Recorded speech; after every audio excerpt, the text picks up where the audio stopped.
Hello, all.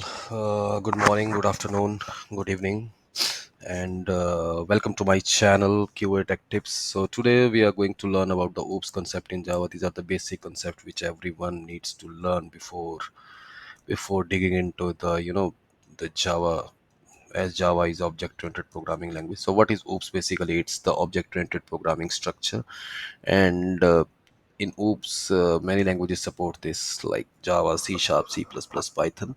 But yes, for your knowledge, I want to share one thing, that the first language which supports OOPS was Smalltalk.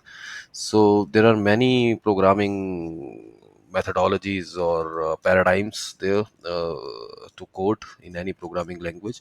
Like first one which we are discussing here, the object-oriented programming paradigm, uh, which is supported by Java and C++.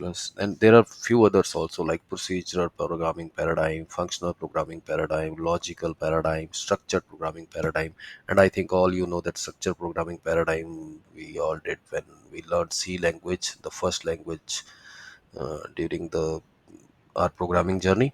So today we'll learn about the OOPS concept. So this video is just as an overview for the OOPS concepts. What are the OOPS concepts?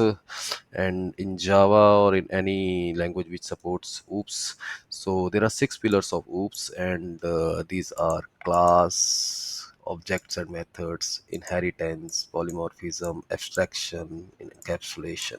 So we'll learn about these all the six pillars in the coming videos in detail, and how these things works, and what are these, how we'll implement these during our programming, because OOPS concepts are the basic and the fundamental concepts uh, which is required in the Java programming. And if you are good in this, then it's great. Keep following me. Please subscribe my channel.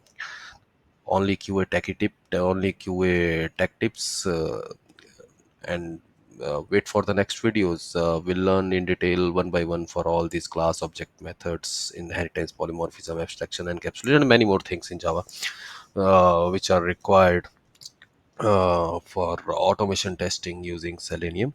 And for the first part is this. So I'm just making this the introductory video, and wait for the next videos in which we'll go in detail for the OOPS concept and other concepts which are required.